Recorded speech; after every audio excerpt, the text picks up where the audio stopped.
Hai, gue Salsa. Hai, gue Cila. Gue Nadia. Dan kita Sunstalk.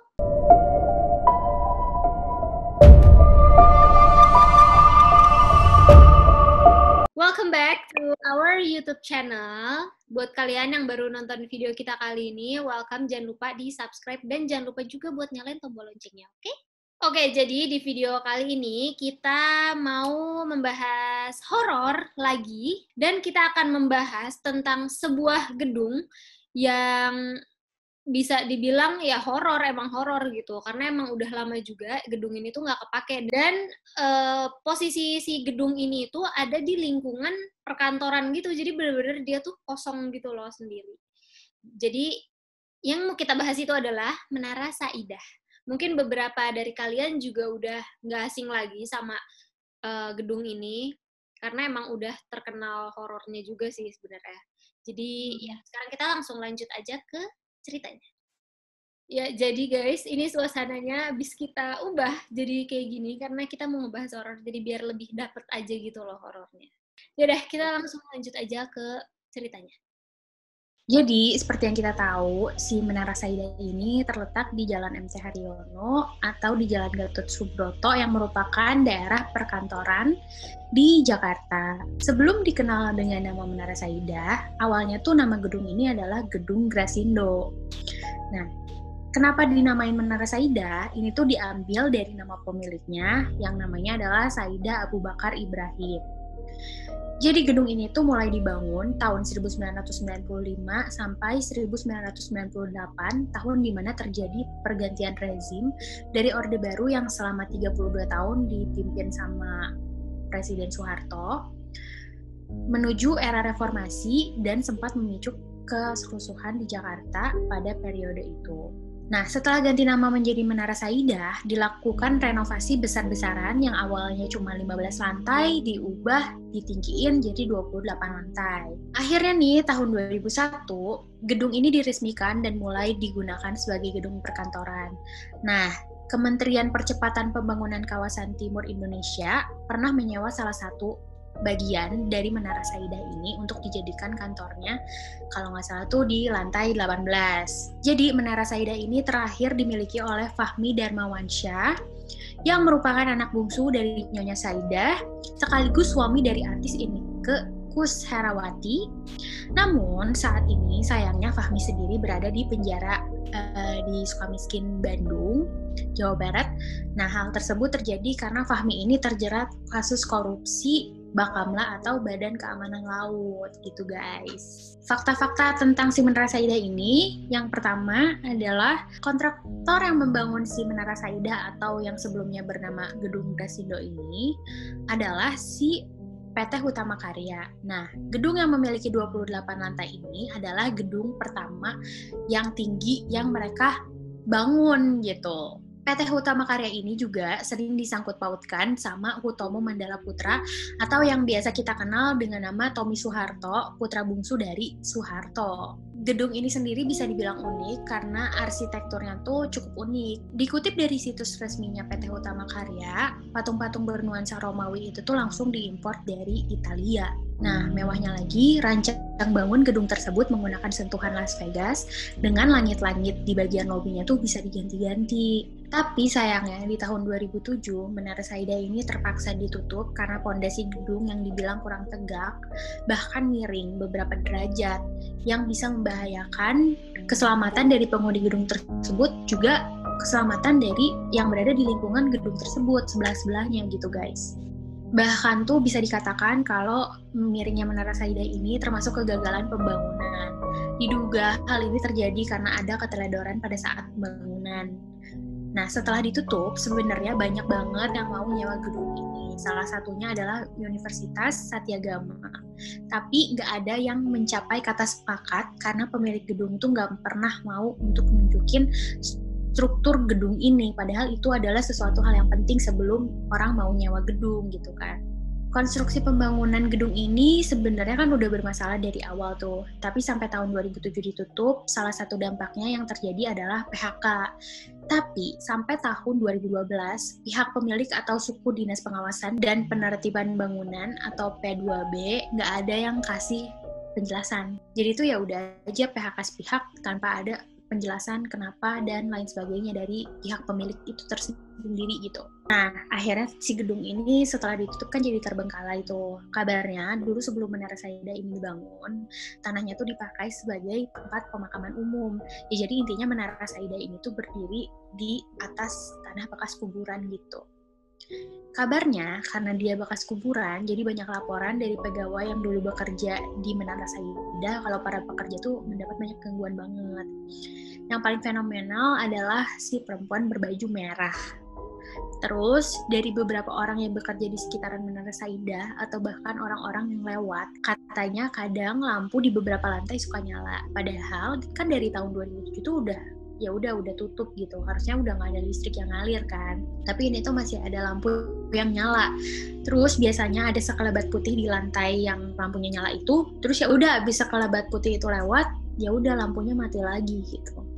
Oke, jadi ada 5 cerita seram dari si gedung Menara Saidah ini. Yang pertama ada kuntilanak merah. Jadi ada mitos yang beredar kalau di gedung itu tuh sekarang jadi tempat tinggal sesosok kuntilanak merah beserta koloni siluman di bagian dasar gedungnya. Seorang paranormal tuh bilang kalau si mitos tentang kuntilanak merah itu tuh ya bener ada dan tinggal di Menara Saidah. Kata paranormal itu, si hantu perempuan ini tuh dulunya salah satu korban kecelakaan kereta yang lokasinya nggak jauh dari Menara Saidah. Nah, si paranormal ini tuh bilang, dulunya lokasi Menara Saidah ini adalah kuburan, jadi perempuan yang disebut kuntilanak merah itu adalah korban kecelakaan kereta yang dimakamkan di kuburan tersebut. Nah, kenapa merah? Karena baju dia tuh kayak bersimbah darah gitu loh guys. Sedangkan koloni siluman yang berada di dasar itu dianggap sebagai sebuah bagian dari semacam pesugihan dari orang-orang yang anggap Menara Saidah ini keramat gitu. Nah, jadi tuh ini ada cerita tentang si penampakan kuntilanak merah yang paling terkenal. Jadi kejadian ini dialami oleh 2 orang satpam yang bertugas saat gedung ini masih beroperasi. Jadi tuh ada cewek cantik pakai baju merah, terus dia minta temenin ke salah satu satpam buat nemenin dia ke adiknya yang ada di lantai 14. Nah, pas udah sampai liftnya itu tuh jalannya kayak lama banget gitu loh, soalnya emang udah lama alatnya nggak berfungsi dengan baik. Nah, pas udah di lantai 14, satpamnya itu baru sadar si ceweknya itu udah nggak ada di lift. Terus akhirnya si satpam yang satu lagi tuh nemuin satpam yang nemenin cewek ini dengan keadaan pingsan. Gitu. Itu cerita tentang kuntilanak merah. Hah? Gue merinding sumpah. Nah, ini ada lagi cerita tentang keranda mayat yang katanya sering muncul dan tiba-tiba hilang di dalam gedung.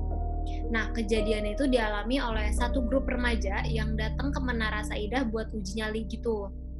Jadi mereka datang jam 7 malam, terus mereka pakai lift buat naik ke lantai 3. Nah, terus pas pintu lift itu kebuka, mereka langsung lihat keranda mayat gitu depan mereka. Terus selain keranda mayat itu, mereka juga ngelihat bayangan cewek yang geraknya cepet gitu loh, jadi kayak seolah-olah dia menghindar dari pandangan mereka gitu.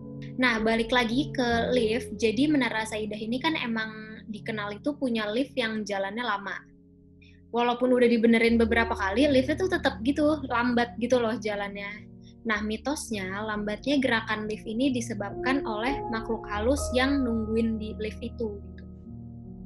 Jadi ada cerita, pas gedungnya masih beroperasi, seorang karyawan menara ini tuh mau ngambil dokumen yang ketinggalan di ruang kerjanya pas pulang kerja. Jadi dia balik lagi ke atas pakai lift kan. Nah, pas udah sampai di lantai yang dituju, dia tuh kaget. Soalnya lantai itu tuh kosong dan gelap. Terus mungkin karena dia takut ya, akhirnya dia balik lagi ke dalam lift untuk turun ke lantai dasar.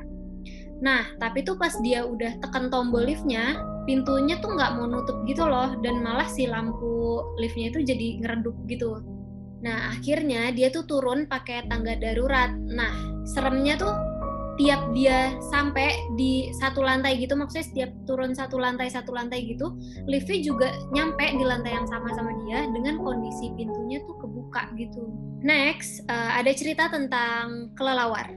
Buat orang yang bisa lihat makhluk halus tuh ada yang bilang kalau di puncaknya Menara Saidah itu ada penunggunya yang juga merupakan makhluk terkuat di sana. At least ada 2 orang yang aku pernah lihat makhluk ini. Nah, yang satu orang bilang dia tuh lihat sosok kelelawar besar yang bertengger di puncak menara tersebut. Nah, kelelawar tersebut bentuknya tuh setengah manusia dan kelihatan kayak penjaga dari kerajaan makhluk yang emang ada di sana. Nah, ada lagi orang lain bilang kalau dia lihat si kelelawar ini bertengger tepat di atas tulisan Menara Saidah. Jadi makhluk ini tuh terkenal dengan sebutan gargoyle. Nanti gambarnya aku kasih lihat. Nah, makhluk ini tuh wujudnya setengah kelelawar, setengah manusia yang nyamar jadi patung. Konon, kalau misalnya dia kena cahaya bulan, dia bisa gerak dan ganggu manusia gitu. Cerita yang kelima, tentang basement menara. Basement Menara Saidah ini juga sering dibilang jadi sarang makhluk halus. Katanya sering ada suara manggil dan suara nangis gitu. Bahkan ada cerita dari satpam gedung lagi, jadi tuh dia lagi ngerasa bosen gitu kan pas lagi jaga. Terus dia turun tuh ke basement. Terus pas udah di basement, dia ngerasa lagi ada di keramaian gitu, padahal yang gak ada siapa-siapa di basement itu. Terus pas dia mau ninggalin basement, tiba-tiba dia dengar suara lirih minta tolong, terus tiba-tiba ada yang nyolek punggungnya gitu. Nah, jadi itu tadi 5 cerita yang paling terkenal yang ada di Menara Saidah selama Menara Saidah ini kosong. Bahkan pas masih beroperasi pun ada kejadian horornya gitu. Jadi ada nih cerita dari akun Twitter @astajos yang dia up di tanggal 30 September 2019. Jadi kejadiannya di tahun 2011 pas dia dan teman-temannya masih SMA. Dia sama 5 temannya, Hanung, Galih, Rian, Deka, dan almarhum Tejo, sampai di Menara Saidah jam 10 malam. Begitu sampai, hal pertama yang mereka lakuin tuh nyogok satpam pakai kopi, biar diizinin buat masuk.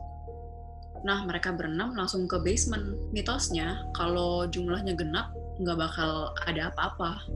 Jadi, mereka ke basement. Jadi, di basement 1, kondisinya tuh lembab.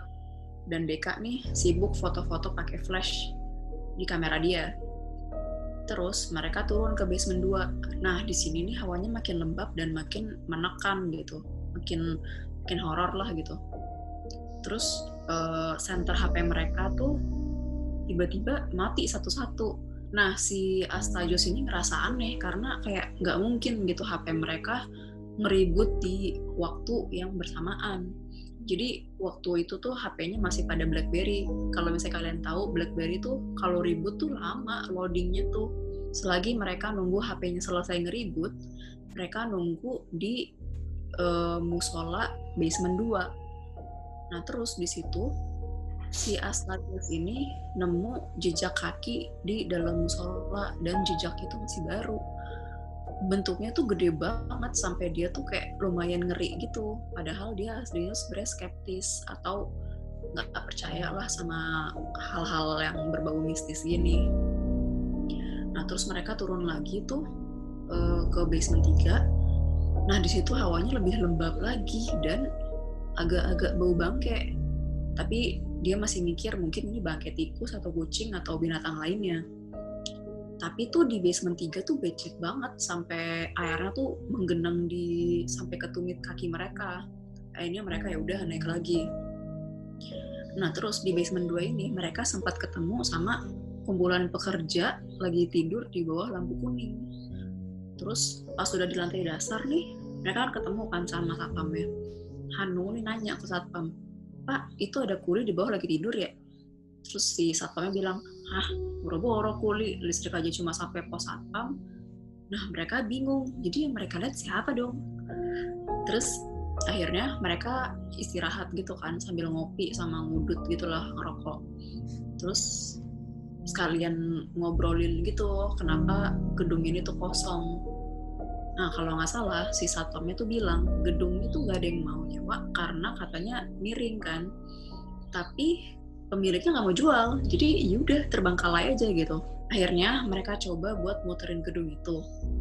Nah, kan Deka nih dari tadi foto-foto pakai kamera dia kan.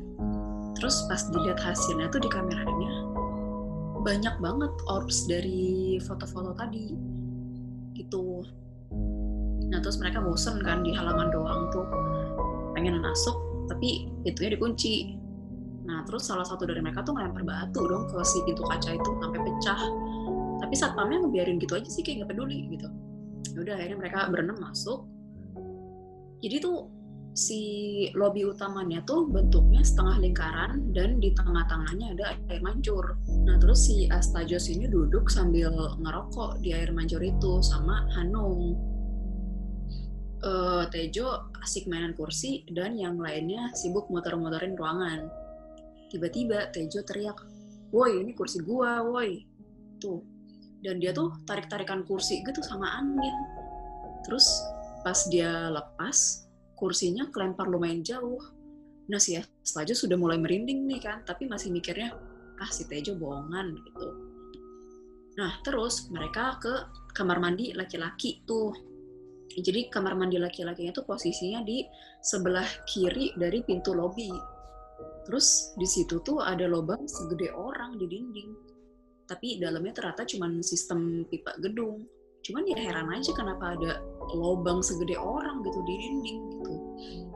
Terus nggak sampai 3 menit, Galih yang lagi ada di kamar mandi cewek sama Rian teriak, "Bray, ada kertas, Bay, locit dah." Mungkin maksudnya locit di sini lihat kali ya. Nah, terus yaudah mereka semua tuh ke kamar mandi cewek kecuali Deka. Deka nih nggak tahu kemana. Terus si Astajos ini ambil si kertas itu tuh. Jadi bentuk kertasnya tuh kayak kertas amplop lamaran gitu yang warna coklat. Di atas kloset duduk. Pas dilihat ada tulisan pakai pulpen yang mau habis gitu. Tulisannya tolong gitu. Terus dia liatin tuh kan ke teman-temannya. Terus tiba-tiba si kertasnya itu terbang sendiri gitu dan jadi lecek. Ya udah dia langsung ditarik tuh sama si Raha buat cabut. Nah, si Tejo sama Rian tuh masih ketinggalan di situ. Nggak lama dia sama Raha di luar, Tejo sama Rian teriak lagi, "Boy, tangkep boy!" gitu. Rupanya mereka ngejar sesuatu ke lubang di kamar mandi cowok tadi. Kalau kata mereka bentuknya kecil botak gitu kayak tuyul. Tapi si Astajos ini nggak lihat, jadi dia nggak bisa confirm itu benar apa enggak gitu. Terus mereka panik kan, terus keluar ketemulah sama si satpam tadi, terus mereka laporan. Si satpam bilang, "Halah, paling noni Belanda, sering dia mah gitu-gitu," dengan santainya gitu. Terus yaudah mereka ngasok lagi tuh kan, ngerokok sambil ngopi sama si satpam. Terus niatnya mau pulang kan mereka, tapi Tejo ngajak, "Bray, itu darurat basement yuk cobain," gitu. Terus mereka berdebat tuh kan 15 menit untuk nentuin siapa nih yang mau nemenin Tejo sama Astajos ke bawah. Akhirnya setelah debat, si Hanung dan Rian tuh yang akhirnya nemenin mereka. Jadi berempat tuh kan mereka. Terus mereka ke basement dong. Dan pas di basement 2, bener dong tadi kulit yang tadi mereka lihat udah nggak ada. Nah, karena basement 1 dan 2 pintu dikunci, mereka masuk dari basement 3 kan. Terus pas baru dibuka tuh pintu tangga darurat itu, tiba-tiba Hanung sama Rian ngibrit ke atas. Tapi karena udah nanggung kali ya, udah sampai buka pintu nih soalnya. Akhirnya Astajos sama Tejo masuk tuh ke tangga darurat itu dan pintunya diganjal pakai sendalnya Astajos. Akhirnya dia nyeker sebelah gitu, naik tangga darurat berdua tuh sama si Tejo. Nah, suasananya tuh lumayan mencekam. Mereka naik sampai ke kira-kira sampai lantai 3 lah. Terus karena di atas tuh udah ditumpuk sama kursi dan meja, mereka jadi nggak bisa lewat. Akhirnya mereka ya udah stuck di situ. Terus mereka duduk dulu tuh, mereka ngerokok dulu di situ sambil ngobrol berdua. Dan dia cuma modalnya tuh senter HP doang, modal cahayanya tuh. Terus nggak lama HP-nya lagi-lagi ngeribut sendiri. Terus panik dong mereka. Terus si Tejo buru-buru nyalain korek kan, dan dia bilang ke Astajos buat nungguin si ributnya tuh selesai karena terlalu bahaya kalau mereka turun tanpa senter. Terus pas lagi nunggu ribut, mereka dengar suara tapak kaki yang asalnya itu dari atas. Ya makin panik dong mereka berdua. Terus pas sampai di bawah, pintu yang dia ganjel pakai sendal itu ketutup. Ternyata sendalnya tuh ketipisan buat nahan pintu darurat. Tapi ternyata tinggal didorong juga udah bisa kebuka. Yaudah mereka balik ke lantai dasar, terus mereka langsung tanya kan si Hanung sama Rian kenapa ngibrit. Terus dia bilang, belakang lo anjir ada mbak-mbak merah, masa gue ikutin? Gitu. Akhirnya mereka pulang dan begitulah cerita dari uji nyali mereka. Nah jadi tuh setelah kejadian ini mereka sempat 3 kali kesana lagi, bahkan sampai ke rooftopnya. Tapi setelah visit yang pertama itu tuh dia udah nggak nemu hal-hal yang serem lagi. Jadi begitulah salah satu cerita dari akun Twitter si @astajos_ ini. Tadi itu kan kata satpam nggak ada yang mau nyewa gara-gara bangunannya miring. Sebenarnya tuh banyak yang mau nyewa, Sal. Dari 2007 ditutup tuh banyak banget yang mau nyewa. Tapi kendalanya tuh si pemilik gedungnya tuh nggak pernah menyepakati. Terus alasan yang kedua adalah si pemilik gedung tuh tiap ditanya, mana dong, gue pengen lihat nih struktur bangunannya kayak gimana, dia nggak pernah mau ngeliatin. Aneh ya. Kenapa? Coba namain satu gedung atau tempat yang katanya horor yang enggak bekas kuburan. Nggak ada. Kayaknya semua. Kan kayak gitu, orang sekolahan aja biasanya, iya bekas kuburan. Iya benar-benar. Sampai gue apa ya? Sampai 5 Bandung tuh kalau nggak salah bekas kuburan katanya. Ya elah, basi. Klise banget gitu tempat berhantu bekas kuburan. Tapi gue sih males sih ya kalau jadi orang, misalnya kayak tiba-tiba si Menara Saida itu dibenerin juga males sih.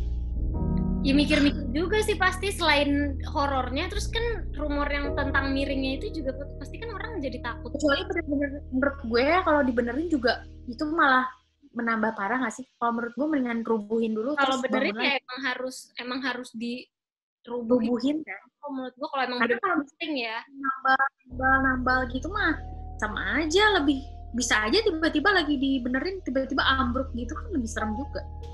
Tapi kalau dirubuhin gimana itu plannya? Dia kan di tengah-tengah kota, di dekatnya, makanya mungkin dia miring ya. Kalau dia rubuh nggak bisa. Nah, yang sebelah nggak sih?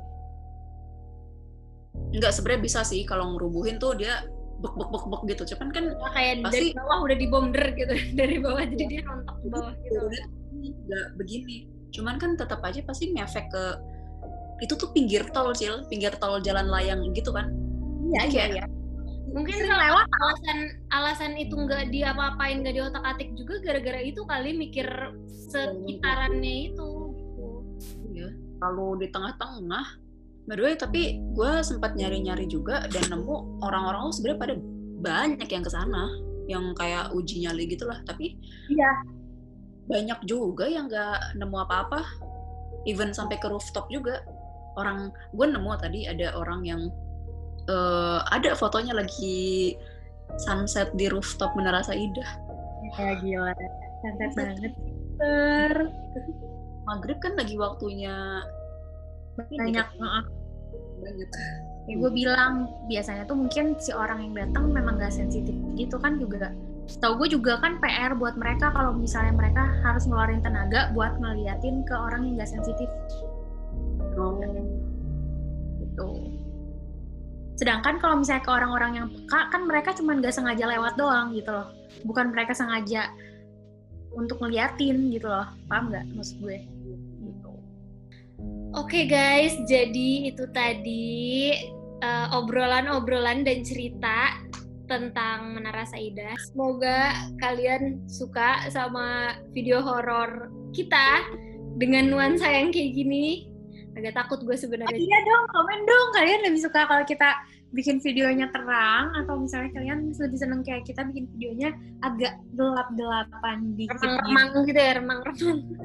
Oke guys, jangan lupa di like, komen, subscribe. Jangan lupa juga nyalain tombol loncengnya buat kalian yang belum. Buat kalian yang belum subscribe buruan. Guys, komen juga, terserah komen apa aja di bawah. Kalian mau cerita kejadian horor kalian lah, boleh banget. So, sekian dulu video dari kita kali ini. Hope you guys like our videos and see you guys on our next video. Bye-bye!